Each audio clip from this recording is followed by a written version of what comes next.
irmãos e irmãs, que as rosas floresçam em vossa cruz. Prosseguindo então a astrodiagnose, de onde nós paramos, e na verdade não é coincidência alguma, mas eu realmente não combinei com o Paulo. Mas eu vou prosseguir dentro da linha que ele estava nos convidando há algum tempo antes do intervalo, buscando compreender melhor o que é essa experiência na forma e o que aconteceu para, de algum modo, nós termos nos afastado tanto daquilo que não é forma, que pode ser visto como uma vibração ou como a nossa essência. Então vai ser um pouco nessa linha que a gente vai prosseguir esse desenvolvimento, porque para poder olhar para a astrodiagnose de uma forma consistente, a forma apenas é insuficiente. A forma vai nos dar recursos para trocar ideias, desenvolver raciocínios, se aproximar da verdade, mas a menos que a gente consiga se soltar dela e mergulhar nesse campo vibratório, onde de fato a gente pode entrar em comunhão com o conhecimento vivo, a astrodiagnose é insuficiente. Então tem um aspecto forma e um aspecto vibração. Um aspecto forma e um aspecto essência.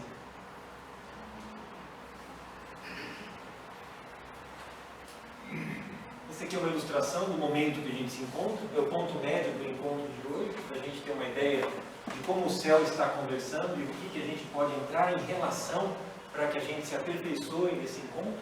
Né? Alguém pode me dizer se algo chama atenção aqui nesse encontro? A Lua acabou de entrar em Libra. A Lua acaba de entrar em Libra, né? Está em 0 graus de Libra. Tem um triângulo vermelho. Um triângulo vermelho tenso, né? Uma oposição e duas quadraturas. Mas dentro dessa dinâmica de forma, o que a gente é levado a perceber quando o Sol está exatamente no começo da casa 8? Que campo que está à nossa volta para que a gente possa trabalhar nesse instante, quando o Sol entra ou se apresenta no começo da casa 8? É a Transformação. Fora aquele planetinha que está bem no ascendente. Isso. Esse é o segundo ponto. Então a gente está no processo de transformação ou de alquimia, que o Oswaldo acaba de nos convidar a olhar da importância de transformar a forma em essência. Então nesse momento que a gente se encontra e partilha, nós estamos, do ponto de vista celeste, num momento muito oportuno e favorecido vibratoriamente para que a forma seja conduzida a se transformar em algo mais essencial, porque a casa 8 é da transformação, da morte, do morrer, do dormir, do adormecer e acordar diferente, do modificar-se. Não bastasse isso, Oswaldo acaba de perceber também que Plutão está exatamente no ascendente. Plutão que tem uma qualidade de profunda natureza transformadora, exatamente ascendendo no horizonte. E coincidentemente, Netuno, que está fazendo sextil com Plutão, ambos esses planetas completamente distantes da possibilidade da forma, inapreensíveis à compreensão, os dois fazem um aspecto com o Sol. Os dois fazem um quincúncio com o Sol. Um quincúncio de Plutão com o Sol, um quincúncio de Netuno com o Sol, formando um aspecto pouco comum, que é conhecido como iode, ou dedo de Deus. Então são duas vibrações, Plutão e Netuno, fazendo um iode com o Sol. Ou seja, esses dois planetas, como que na ponta de uma varinha mágica, conduzem todo esse potencial de transubstanciação ao Sol, para que a gente possa vivenciar uma experiência de transubstanciação, ou de desapego da matéria, para que a gente possa se aproximar um pouco de nossa essência. Mas a astrologia, ela tem uma dinâmica que muitas vezes quando a gente olha o mapa, ela é uma astroestática. Astroestática, por quê? Porque está tudo parado, a gente está vendo uma fotografia aqui. Alguém pode me dizer também, para esses próximos tempos, quando a gente olha um mapa dessa natureza, do ponto de vista astrodinâmico, algo que nos chame a atenção em termos de estar mais atento nos próximos 30 dias, 20 dias, alguém vê algo que chama a atenção? É. Se você pegasse isso colocasse dentro de você e vivificasse o céu, e se ele se mover, o que você percebe que está por acontecer? Percebe? Marte está a 1 grau de Sagitário. Saturno está a 9 graus de Sagitário. Nós estamos numa época de aproximação de Marte e Saturno, que são dois planetas muito desafiadores. Marte, que nos tenta pelo desejo, pelo impulso da ação, às vezes pela desinibição, né? E Saturno, que nos tenta pela restrição e pelo medo. Nos próximos dias, especificamente nesse próximo mês, vai acontecer uma aproximação. Então, se nós sentirmos vibratoriamente, se nos dispusermos a estar sensibilizados vibratoriamente, observar nas nossas relações, nos ambientes em que nós estamos, como que essa energia de densidade razoável vai se mostrar na nossa vida, puxa, isso é uma experiência astrodinâmica. Como que essa tensão da reunião desses dois ditos antigamente como malignos, Marte como representante de Lúcifer, Saturno como representante de Satã, um que tenta pelo impulso, outro que tenta pela restrição, como que a minha vida responde nesse momento a esse campo vibratório informacional? Se eu já tenho alguma relação com o meu mapa, eu posso inclusive trazer esse encontro desses dois astros para dentro da minha carta astrológica e aprender em que área da vida que isso poderia ser contemplado. Então a experiência astrodinâmica pode ser vivenciada de uma forma muito mais rica, porque aí não é alguém aqui dizendo como as coisas são, mas é você aí, olhando com os próprios olhos e com seus limitados sentidos, como as coisas podem ser na vida de vocês. Então, a astroestática é interessante, mas sempre com vistas à astrodinâmica, porque essa é a dinâmica que nos liberta também da nossa própria carta natal. O mapa não parou, o céu não parou quando a gente nasceu. O céu continua. Esse movimento dos céus, do ponto de vista astrológico, funciona como que uma engrenagem que dispõe a graça para a nossa vida, que dispõe oportunidades para que a gente opere aquelas promessas que foram dadas no momento da nossa manifestação. Então, entrar em relação com o mapa vivo... Só um minutinho, Shimon. Vocês sabem que eu sou o anjo da morte, né? O anjo de quem? Esse é fundo. O anjo de quem? Da morte. Eu tenho Saturno e Escorpião na casa 12. Vocês têm que tomar, além dessa conjunção, que não é fácil, de Saturno e Marte, vocês sabem que a cauda do dragão sempre anda no sentido oposto ao natural? Todos os planetas giram assim. A única estrutura do mapa que gira ao contrário é essa. Ela gira assim. Essa e essa. Porque é um eixo que gira assim. Sentido contrário dos planetas. E o anjo bom é especializado, como a gente comentou, né? No cirurgião em cabeça de dragão e cauda também. E a cauda de dragão, ela está em peixes. Se aproximando, quando ela caminha no sentido oposto, a Netuno, que está em peixes. 3 graus de distância. Quando eles se juntarem, as portas do hospício serão abertas. O que significa isso? Significa que as portas do hospício serão abertas. Significa que vocês vão ter que tomar muito cuidado quando andarem na rua. Não estou querendo colocar medo em vocês. Não, quase que não, né? Só tá colocando. Mas o anjo bom depois fala uma coisa alentadora. Ele é meu parceiro nisso. Né? Eu sou o ruinzinho, ele é bonzinho. É que nem sistema de sequestro. Tem um que judia e outro que avisa. Sim. Essa conjunção, que já está em conjunção, ela vai tornar tudo na Terra desregulado, inclusive nós. Então, se tiver o farol verde, não passe. Passe devagar. E Se no você tiver na vermelho preferencial, não entenda que é preferencial. Vá devagar. Se alguém te xingar na rua, fica quieto. Porque só vai ter louco andando, inclusive você. Tá? Guardem bem isso. Isso vai durar um tempo. Quanto? Nós estamos na era de peixes. Netuno tem peixes. Cálculo de Dragão vai fazer conjunção com Netuno. Aguardem.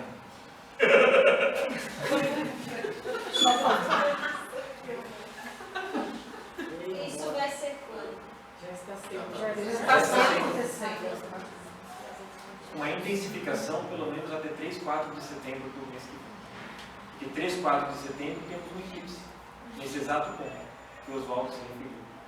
Um eclipse é sempre a ocultação de uma luz, ou seja, a culminância de um ponto de uma roda que está lá no fundo. Por outro lado, isso é sempre bom, porque o momento que a gente começa a subir...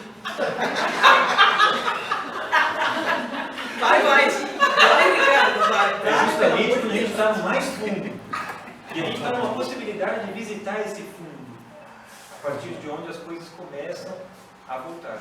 Né? Que a gente não se afogue nessa ida ao fundo momentânea. Quanto tempo? Melhorou? Esse apego à forma, né? O interessante desses momentos é que eles sejam marcados dentro do nosso ser para que a gente conviva nesse estado de atenção sustentadamente. Olha como a gente é. Quanto tempo? Até quando? Como que é? Não é assim. Mas astrologicamente não existe tempo. Olhando E o daqui, universo não tem tempo. olhando daqui para lá, na situação que a gente se encontra, nesse estado de separatividade, o tempo é um fato. É um problema que a gente tem que encarar juntamente com esse de termos nos afastado da nossa essência, da nossa vibração. O afastamento da nossa essência e da nossa vibração nos deu esse conceito aparentemente tão real e sólido, que é o conceito de vivenciar a temporalidade. O nosso próprio tempo nos dá uma ideia de início e de fim. Nós perdemos a relação com a ideia de eternidade, que é um fato.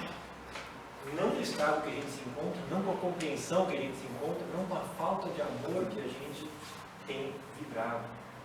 Mas quando de fato nos apropriarmos dessa qualidade essencial, vamos sim adentrar esse território da atemporalidade, que é o território do que é de fato real. O real não é isso, esse mergulho e esse apego à matéria.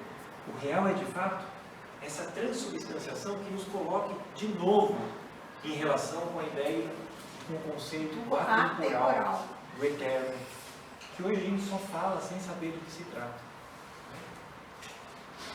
Você quer falar? Eu tenho tido a ideia, a percepção de que os asteroides eles trazem um certo auxílio. Eu gostaria de saber se você pode me dizer um pouco sobre Vesta, estado ali em Câncer. Vesta é um asteroide. Os asteroides ficam entre Marte e Júpiter. É um cinturão de asteroides.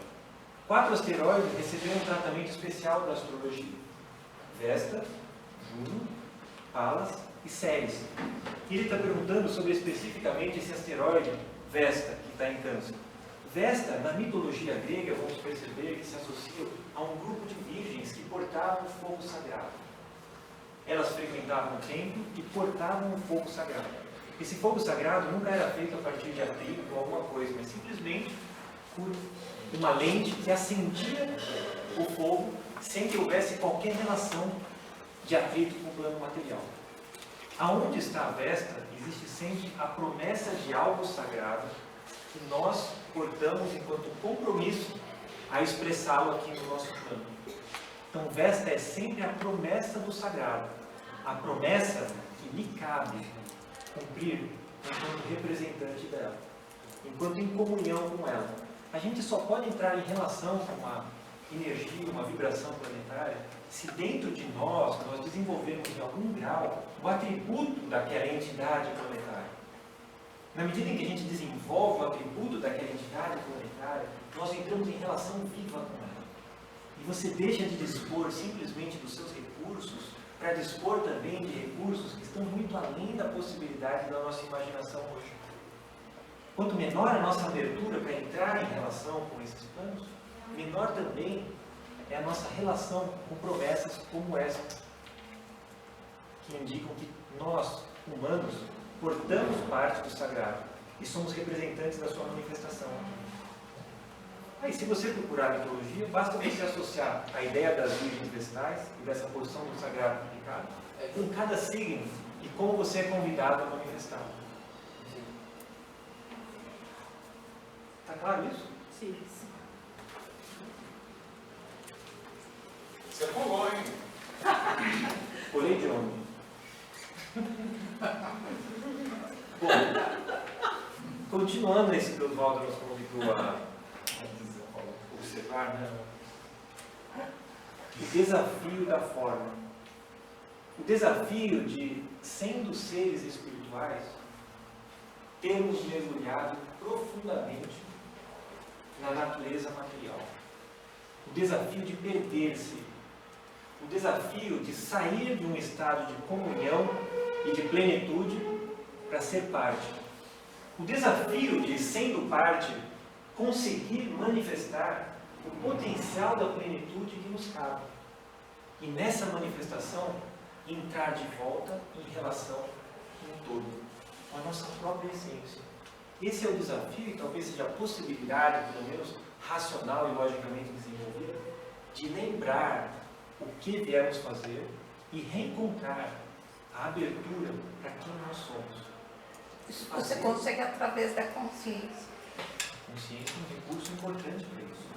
E a consciência surge cada vez mais, em cada momento que no estado que a gente se encontra, a gente se equivoca.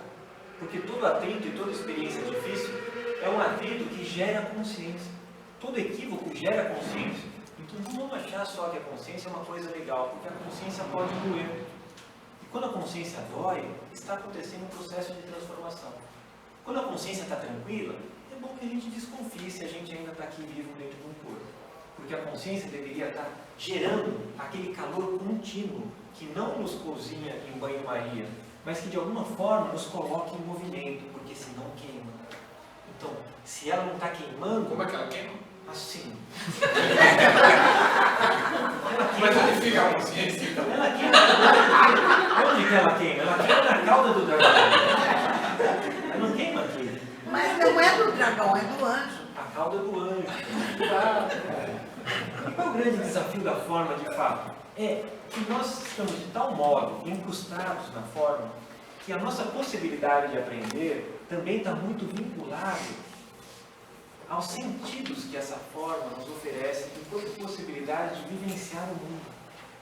Estarmos na forma, de alguma forma, nos prende a esses 5 sentidos e, a partir deles, a gente sente um cheiro, a gente sente dor, a gente vê alguma coisa, se impressiona, a gente escuta algo e tem uma sensação. E começa a acreditar que o mundo seja uma verdade constituída a partir dos estímulos que o nosso corpo, que a nossa racionalidade permite entrar em relação. Então, quando alguém chega para a gente e quer mostrar algo que esteja além da apreensão dos nossos sentidos, geralmente a gente tem dificuldade. Para transpor essa dificuldade, seria importante que a gente voltasse a se apropriar de sentidos que hoje estejam eventualmente adormecidos no nosso interior. Despertar esses sentidos. Sentidos anímicos, sentidos da alma, sentidos anímicos que, para serem de fato vivenciados, precisam de tecidos de exercício que nós estamos desconectados. O exercício da gratidão, o exercício do amor, o exercício do dever. Nós temos um dever, nós temos uma vesta no nosso mapa, nós temos um dever de realizar um trabalho sagrado, ou de sacralizar a matéria, de transformar a matéria em espírito. Esses sentidos anímicos também, quando vivenciados no dia a dia, da mesma forma que o tato, visão, audição, paladar, também vai nos permitir entrar em relação com um conhecimento de natureza muito mais vitalizante. Um conhecimento que, num certo momento, vai nos impedir de estar em lugares como esse, de alguém dizendo para você como as coisas são. Mas um conhecimento que vai permitir cada um por si mesmo se emancipe a partir do seu próprio exercício de gratidão, de mergulhar no amor e de realizar o que precisa ser feito no sentido de dever. Então, esses sentidos latentes, que dizem muito respeito à nossa essência, precisam ser exercitados, vivificados, para que a gente possa entrar em relação com o território sagrado, com o território do espiritual. São esses sentidos, um pouco desses sentidos, que permitiram que Pedro, naquele exercício, quando ele pede para Jesus Cristo andar sobre as águas, e Jesus Cristo diz: vem. São esses sentidos que permitiram que Pedro andasse sobre as águas. Ele tinha, de alguma forma, isso latente, e ele pôde andar sobre as águas. São esses sentidos que são bloqueados quando sentimos medo. Porque quando Pedro sentiu medo, apesar de já estar andando sobre as águas, quando o vento bateu e quando as águas ficaram turbulentas, ele afundou. São esses sentidos que são bloqueados pelo medo. E quanto mais estivermos imersos no medo, na necessidade obsessiva de que algo seja comprovado por uma lógica e uma racionalidade que muitas vezes não dá conta de explicar o transcendente, mais distantes estaremos do reino espiritual. Entrar em relação com esses sentidos, viver na confiança plena da realidade espiritual, nos coloca em relação com esse mundo instantaneamente, sem que alguém nos mostre como se que deveria nos estar emancipando enquanto portadora de uma verdade, muitas vezes, pela forma como essa verdade é transportada ao laboratório, pela forma como essa verdade é colocada em um experimento, muitas vezes nos prende cada vez mais a um método e a uma necessidade da experiência de Tomé. A experiência de Tomé é a experiência do ver para crer. Mas a experiência de Oswaldo é mais interessante. Ele nos convidou um dia aqui, há muito tempo atrás, que a gente precisa crer para ver. Inverter o ver para crer pelo crer para ver é uma experiência interessante que a gente pode fazer no laboratório da nossa alma, no laboratório do nosso silêncio cotidiano. Crer para ver. Permita a possibilidade de entrar em relação e veja o que acontece.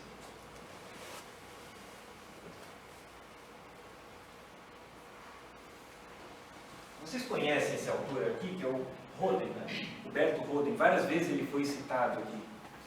E, nesse sentido, ele faz um texto muito interessante, mostrando para a gente a qualidade da ciência que nos envolve e a forma como a ciência nos tem conduzido a compreender o mundo, assim como na limitação dessa mesma ciência. E esse pequeno trecho que eu vou ler para vocês se chama o credo da ciência, porque a gente tem um credo nas diversas linhas de religiosidade, mas pouca gente sabe que a ciência também tem um credo. E Roden codificou esse credo para nós, e eu partilho dele aqui agora. Meu caro amigo, recebi tuas felicitações, muito obrigado. Atingi o vértice da pirâmide, dizes. Enchi de 1000 conhecimentos o espírito, é verdade. Cinge-me à fronte o laurel de doutor. Sou acadêmico, entretanto, não me iludo. Quase todo humano saber é crer. Nossa ciência é fé. Creio no testemunho dos historiadores, porque não presenciei ao que eles se referem. Creio na palavra dos químicos e físicos, porque admito que não se tenham enganado, nem me queiram enganar. Creio na autoridade dos matemáticos e astrônomos, porque não sei medir uma só das distâncias e trajetórias siderais. Tenho de crer em quase todas as teses e hipóteses da ciência, porque ultrapassam os horizontes da minha capacidade de compreensão. Creio até nas coisas mais cotidianas, na matéria e na força que me circunda. Creio em moléculas, átomos, em elétrons e prótons, que nunca vi. Creio nas emanações do rádio e nas partículas de hélio, enigmas ultramicroscópicos. Creio no magnetismo e na eletricidade, esses mistérios de cada dia. Creio na gravitação dos corpos sidéreos, cuja natureza ignoro. Creio no princípio vital da planta e do animal, que ninguém sabe definir. Creio na própria alma, esse mistério dentro do eu. Não te admires, meu amigo, que eu, formado em ciências naturais, creia friamente em tudo isso. Admira-te antes de que haja quem afirme só admitir o que compreende, depois de tantos atos de fé cotidiana. O que me espanta é que homens que vivem de atos de crença descreiam de Deus, por motivos científicos. Homem, Tu que não compreendes o artefato, pretende compreender o artífice? Que Deus seria esse que em tua inteligência coubesse? Um mar que coubesse numa concha de molusco, ainda seria mar? Universo encerrado no medal, que nome mereceria? O infinito circunscrito pelo finito, seria infinito? Convence-te, ó homem, desta verdade. Só há duas categorias de seres que estão dispensados de crer: os da meia-noite e os do meio-dia. As trevas noturnas do irracional e a luz meridiana da divindade. O insciente e o onisciente. Aquele por incapacidade absoluta, este por absoluta perfeição. O que oscila entre a treva total do insciente e a luz integral do onisciente, deves crer. Deves crer, porque a fé se move nesse mundo crepuscular, equidistante do vácuo e da plenitude, da meia-noite e do meio-dia. Então, quando Roden nos contempla com algo que muitas vezes está debaixo do nosso nariz e nós não percebemos, quanto exercício de fé cotidiana a gente faz em cima de um mundo que nos ensinaram que seja uma verdade absoluta. Por outro lado, depois vocês vão ver, nesse livro de Alma para Alma, como vocês acham em qualquer lugar, que 6 capítulos depois, ele nos dá uma fórmula. E a possibilidade real de compreensão está nessa fórmula. E o título desse capítulo se chama Amar para Compreender. E ele mostra que, da mesma forma que a ciência tem toda uma restrição e uma necessidade absoluta de que a gente creia em algo, como o amor e a disponibilidade de entrar em relação com é uma forma muito mais generosa, uma forma muito mais acessível a cada um de nós, a cada momento, e que de fato nos possibilita entrar em relação viva com o conhecimento. Sem amor, sem conhecimento. Ele está parafraseando, na verdade, quando Paulo aos Coríntios fala, né? Que de fato o que é, que o que pode ser, o que pode nos colocar em comunhão, em condição, é o amor, que é o que subsiste, mesmo quando as ciências desaparecerem. Para isso, a gente precisa melhorar a relação que a gente tem tido hoje com a nossa forma. Deixar de acreditar que nós sejamos essa forma. Deixar de ser possuído pela forma. Porque não há mal nenhum em possuir. Todo o mal está em ser possuído. E muitas vezes, o modo que hoje nós temos conseguido possuir é sendo possuídos. Sempre que a gente pega algo, esse algo também nos pega. E dificilmente percebemos que nós não estamos tendo aquilo, possuindo aquilo. Dificilmente percebemos que somos possuídos por aquilo que pensamos possuir.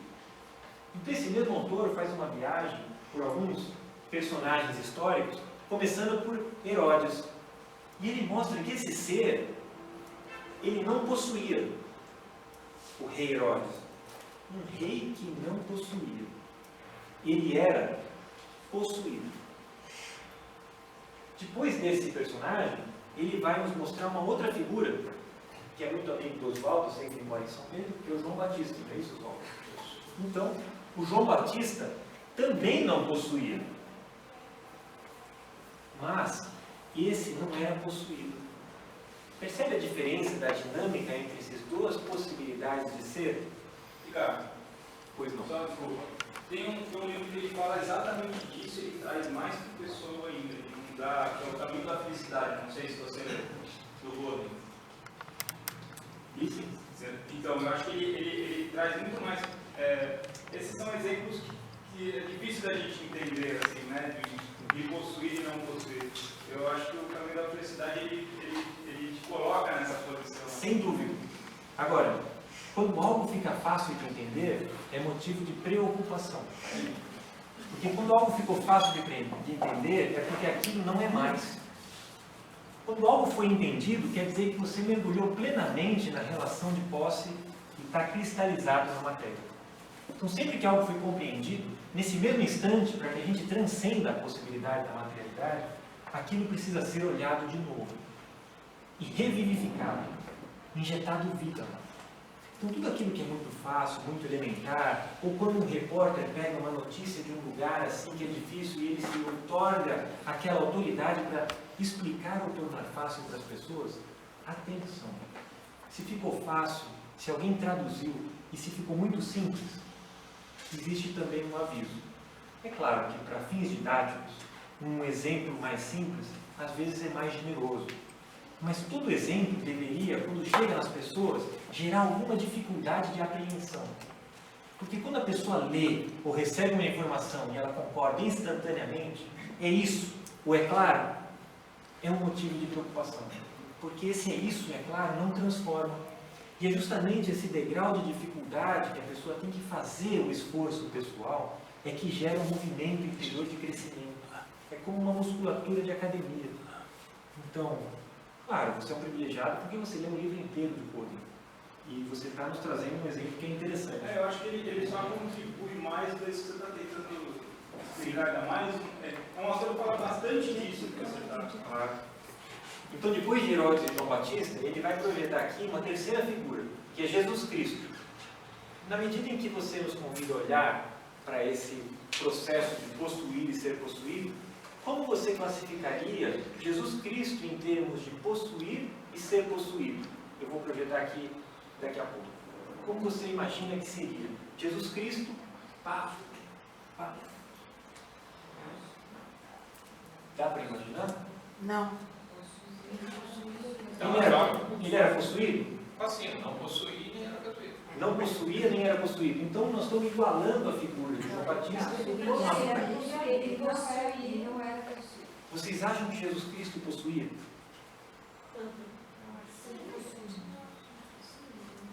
Esse é um exercício interessante. Esse é um exercício da lógica comum, né? É lógico que na lógica comum, pela indução que as frases de cima nos trazem, nós somos levados a acreditar que o ser diferenciado vai ter o estado mais diferenciado daquilo que a gente pode contemplar. No entanto, é possível estar numa situação superior ao não ser possuído. E ainda assim em relação com esse verbo possuído. Qual seria? Possuía. Mas não era possuído. Possuía, nem era possuído. Alguém falou isso, que ele possuía. Acontece que dentro da dinâmica de quando você possui algo, você é possuído, existe um risco ali. E de fato vamos ver que Jesus Cristo não possuía. A qualidade do atributo era outra.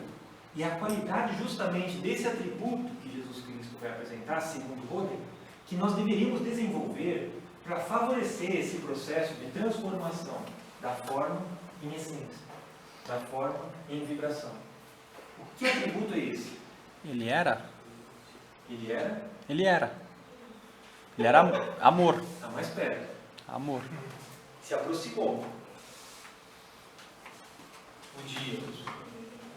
Percebe esse estado de potência? Esse estado de potência e de poder é superior ao possuído. Esse estado de potência que permite que a gente interaja dentro de um outro sistema de leis. É esse estado de relação e de castidade, porque é uma castidade quando você pode, mas sabe que não deve. Esse estado de castidade funcional no nosso dia a dia facilitaria muito a nossa apropriação ou o nosso mergulho nessa nossa natureza mais essencial, nesses nossos sentidos mais adormecidos. Entrar num estado de poder, mas abrir mão. Afinal de contas, como é possível possuir no momento em que a gente se encontra e do jeito que as coisas estão? É bom? Deixa eu só, antes de você chegar a essa conclusão, voltar um pouco ao que você comentou agora há pouco. A questão de nós estarmos sempre procurando coisas autorreferentes. Ou seja, a gente busca informações, conhecimento, tudo no mundo que reforce o que nós somos. Ou seja, não serve para nada. Não dá esse salto que ele falou, esse degrau que nós temos que subir. Então, novamente, vamos prestar atenção nos nossos signos de água e terra. Os signos de água e terra, eles querem continente. Eles querem sossego e paz. Eles querem repouso. Eles querem ficar no lugar solidamente. A água, inclusive, ela procura um recipiente para se acomodar. Portanto, tudo que nos conforta, nos conforma, é terra e água. Não serve para nada. Nós temos que procurar o ar e o fogo, que não admitem continente. Eles não querem explicação acabada. Estão sempre em movimento. Estão sempre queimando ou expandindo e contraindo. Valdo, Então, como vivificar a terra e o fogo a partir do ar, a terra e a água a partir do ar e do fogo? Injetar esses dois elementos. Fazer isso que você está falando. posso... porque assim, se você puder traduzir terra e água em algo para subir, né? Você pode pensar em memória e poder anímico, né? Que a memória seria talvez o produto final do que seria a terra, que seria a sabedoria, né? Mas talvez essa memória ela deveria direcionar o ar e o fogo para o ponto em que eles devem expandir. Sem o fogo, sem a terra e sem a água, o fogo e o ar eles também ficam consumindo o que também talvez não seja autêntico, talvez o que não deva ser consumido. O nosso problema é que a gente lida com o fogo, com a terra e com a água de um jeito lunar, do jeito apegado, do jeito que ele vai nos dar segurança, né? Do jeito do possuir. Do possuir, né? Era isso.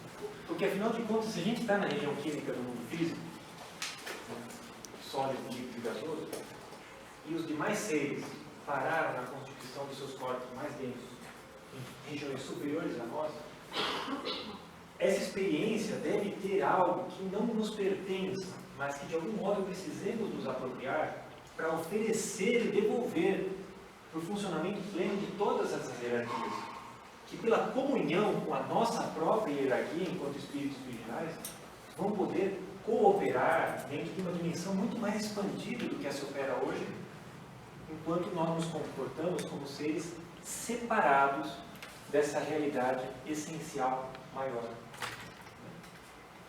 Você acha que pode ser isso? Indo para o lado didático, perfeito o que você falou. Eu usaria uma palavra que você acabou de mencionar. Nós temos que trabalhar os signos de terra com a palavra dever. O nosso dever no mundo. E os signos de água com a nossa afeição pelo semelhante. O carinho, a atenção, a amizade que a gente destina ao nosso próximo. Se limitar a isso. Agora, quando a água cai no emocionalismo e a terra no materialismo, aí dançamos. Nardo, e se você for para a alquimia, no óculos alquímico, você tem a calcinátil, a solútil, a coagulátil, e por último tem diversas outras operações, mas por último você tem a coniútil, que seria a união de todas elas, que combina mais com essa última afirmação. Eu posso possuir, mas sem ser possuído, né? Como é que você interpretaria, por exemplo, uma coagulátil num signo de terra, uma solútil no signo de água, uma calcinátil no signo de fogo? Como que você vê isso? A coagulação é o próprio elemento terra. A solútil é a própria transformação em água da terra. A calcinação nada mais é do que a experiência do fogo queimando e transformando o ser. E a coagulação nada mais é inclusive a do que o coagulátil, retorno. elas são mortes, são mortificativas.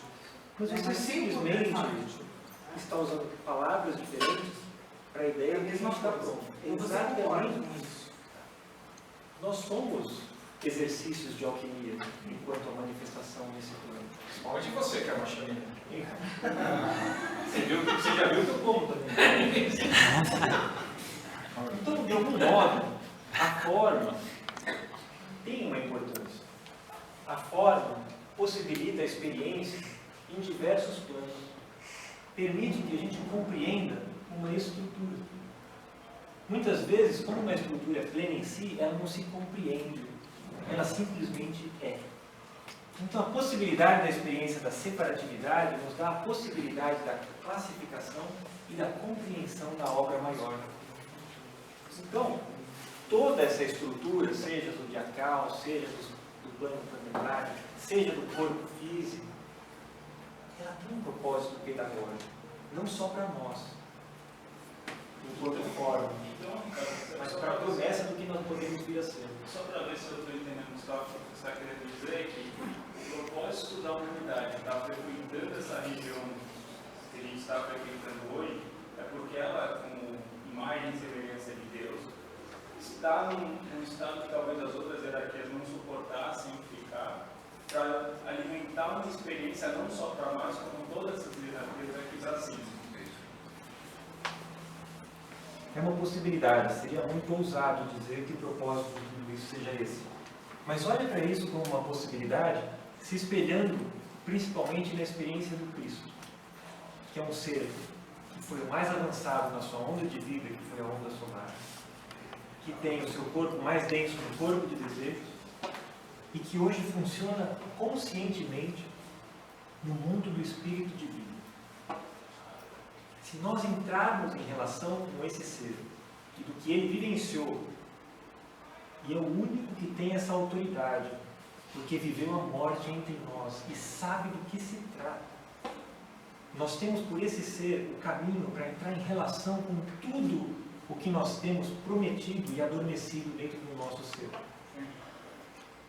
O exemplo de Cristo e toda a literatura que se inspira ao redor dessa figura que esteve entre nós, eu acho que nos autoriza a pensar na possibilidade de nós representarmos dentro de todo o campo evolutivo esse elo de ligação, como você disse. Sem a prepotência de acreditar que sim. A responsabilidade fica maior ainda da humanidade. Não só fica maior, como a gente também pode baixar um pouco a nossa bola, vivenciar de uma forma mais humilde e buscar o dever.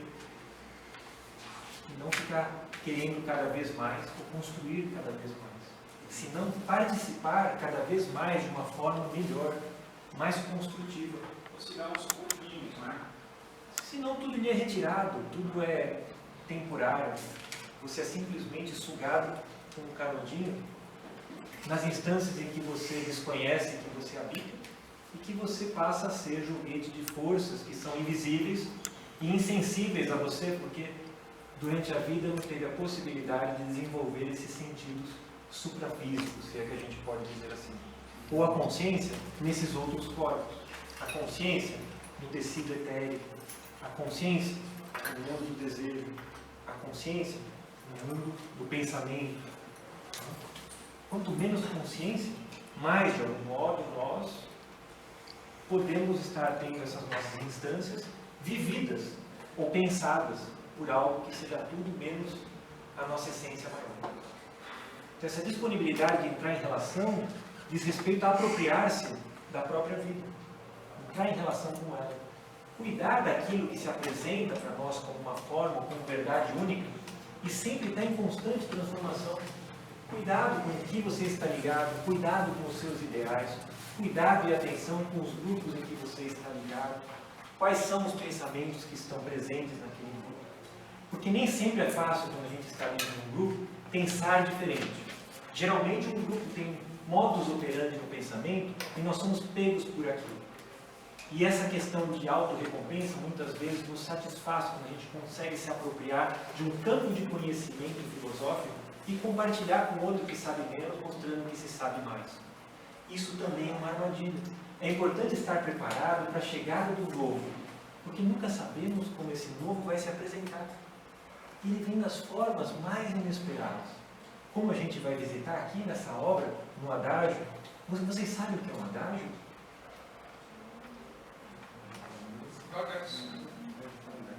Como adjetivo, o adágio é um modo musical. Uma música tocada por um certo tempo, que é devagar. Mas adágio também pode ser uma palavra substantiva. Um adágio é um provérbio. Ele é um tempo musical, é um adjetivo, mas ele é um provérbio também. E essa apresentação vai nos mostrar um provérbio e vai nos dar um alerta. Um alerta na forma como nós entramos em relação com aquilo que é diferente do que eu acredito. Porque no primeiro momento a gente nega. A gente pode até aceitar se aquele diferente estiver trazendo algum benefício. Mas na primeira chance que a gente tem, a gente pega aquele diferente e exclui. ou tenta desacreditar, alguma coisa assim. É terrível. Isso. É um modus operandi natural. É um modus operandi, segundo Eric Fromm diria, necrófilo. Segundo Eric Fromm, tem duas direções de vida. A direção biofílica, que é a direção construtiva, daquele que se realiza nas suas conquistas e nas conquistas dos outros. Ele sempre está construindo. E a direção de orientação necrofílica. A orientação necrofílica, da qual não poucos de nós faz parte, ela se caracteriza pelo reconhecimento de si mesmo, quando pelo exercício do seu poder você se impõe ao outro. Você se reconhece por aquilo que você restringe no outro. Quando você mata o outro, você sente que tem poder. Você não criou algo, mas poder matar o outro lhe faz ter a sensação de que você sabe ou dispõe de um poder. Que delícia. Né? Que delícia. Interessante, não é? Biofílico, necrofílico. Como eu tenho operado na minha vida? Construtivamente, sanguessugadamente.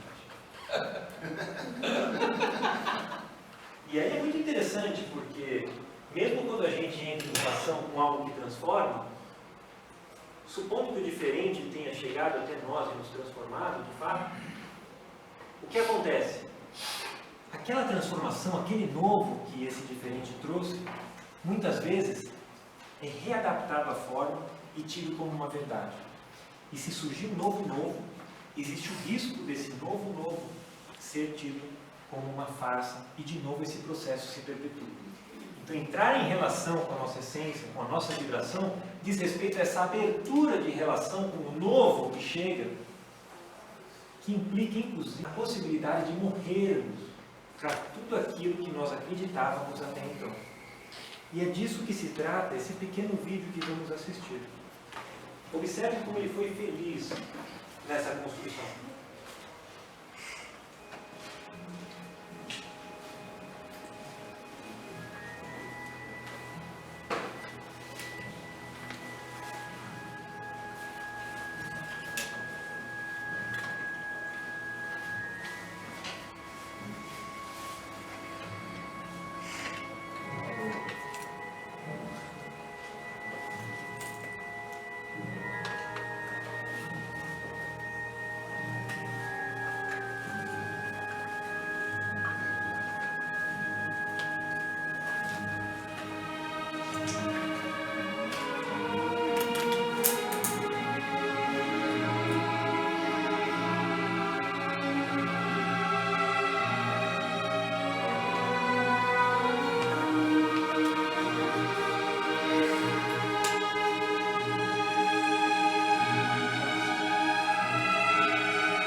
É interessante perceber como muitas vezes o contrário de uma coisa é a mesma coisa ao contrário.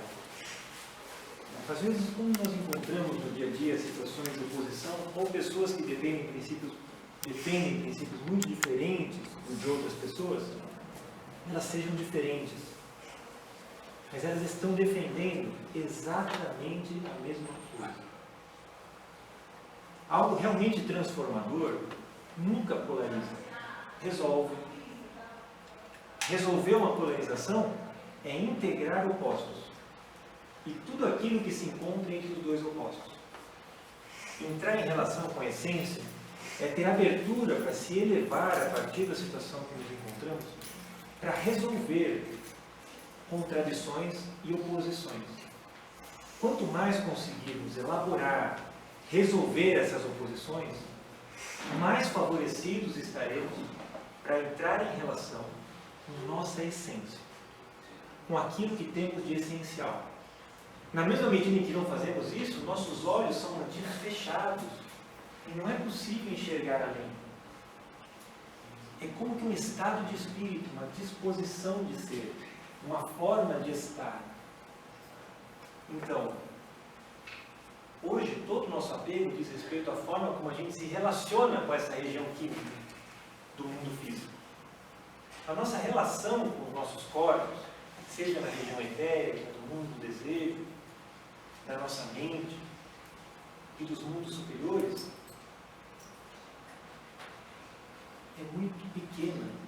A gente praticamente não tem vivenciado esses diferentes mundos, a não ser como um aspecto teórico que está sendo ensinado, como um aspecto teórico que tem uma classificação, que já nos permite olhar para ela. Mas o que de mim, e como de mim, o que de mim está de fato disponível para vivenciar essas outras instâncias do meu ser? Porque se eu vim daqui até aqui, da mesma forma que uma luva entra uma mão entra numa luva e arrasta todo aquele espaço que tem dentro dela, nós também arrastamos para que a gente possa ser um pouquinho de cada uma dessas outras instâncias.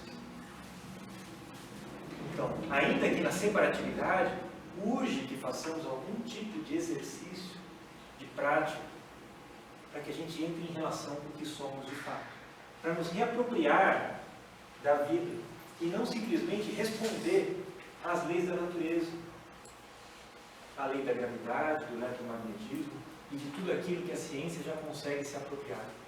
Mas elevar-se a um ponto onde a gente resolva essas leis, essas forças de natureza, e nos elevemos ao estado onde as leis possam ser acessíveis, compreendidas e transmutadas, para que a nossa vida ganhe uma outra qualidade. Está claro isso? Está nebuloso? Está teórico? Está claro, Não, mas claro. está difícil. Tá claro. Eu já estou no terceiro céu faz tempo. Está de parabéns. Mas o que quer dizer isso tudo em relação a gente? Como conhecimento sem uso não é a razão de ser da astrologia, devemos olhar mais profundamente na palavra para descobrir as verdades de seu propósito. Vocês lembram de que palavra que a gente está falando?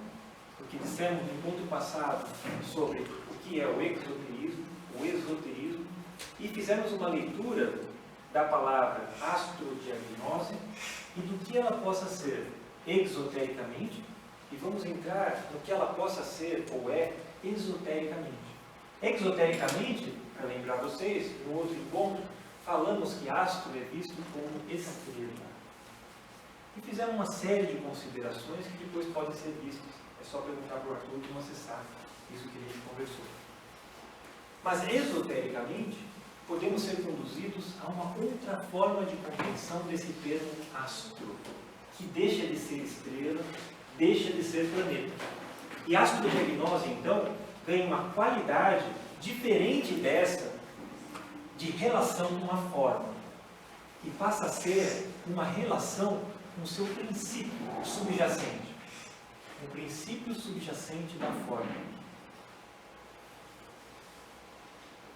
De novo, né? Esse diagrama é muito importante que a gente conscientize. Tem muita informação aqui.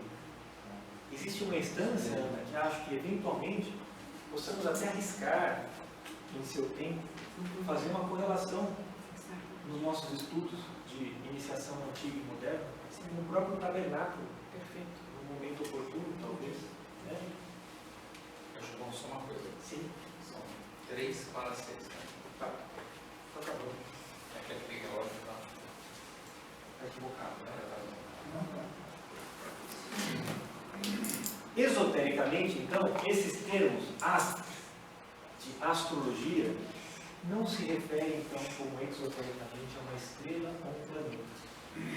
Senão, astro se refere a luz. Então, chegamos em um ponto onde astrodiagnose, muito diferente do que vimos no primeiro encontro, o que poderia ser, se aproxima de algo que de fato é, que seria um diagnóstico, um conhecimento através da luz. Não é bonito? Amambac é um mágico conceitual. E toda essa reflexão, essa possibilidade de olhar para a astrodiagnose é realmente um presente desse estudante Amambac. É um prazer poder falar essa preciosidade que ele nos entregou, poder tentar tornar mais claro. É disso que se trata, então, astrodiagnose, da nossa relação com a luz. Essa luz, que na astrologia vai ser a luz sinalizada pelos planetas. Mas, no nosso próximo encontro, vamos ver que mesmo a luz do astrodiagnose também vai ter uma leitura esotérica e outra exotérica. E compreender a dinâmica dessas duas luzes é que nos vai aproximar ainda mais do que seja a luz da forma e o que seja a luz da essência. Porque são duas luzes. E a luz da forma, vamos ver que é uma luz visível. E a luz da essência, que é a geradora da luz na forma, é uma luz não visível. Então, esses exercícios conceituais, aos poucos, vão nos apropriando de uma forma de aproximação da astrologia. Essa forma de aproximação, que é uma aproximação de uma perspectiva diferente, naturalmente vai permitir que cada um de nós, em relação com o tema natal, tenha um insight de uma qualidade muito diferente do que aquela que nos é mostrada nos livros, que não nega o que está nos livros, mas nos conduz a algo que está ainda por trás daquilo que nós pensamos estar vendo. São sensações, são intuições, são inspirações, mas que colocam esse tecido da astrologia dentro de uma dinâmica viva, não congelada. Uma dinâmica viva porque podemos entrar em relação não só com o que vemos, mas com aquilo que subjaz atrás desse tecido informacional. Bom, por hoje eu acho que está bom, né? E aí a gente prossegue oportunamente, se a gente estiver por aqui vivo. A gente se encontra em Istanbul.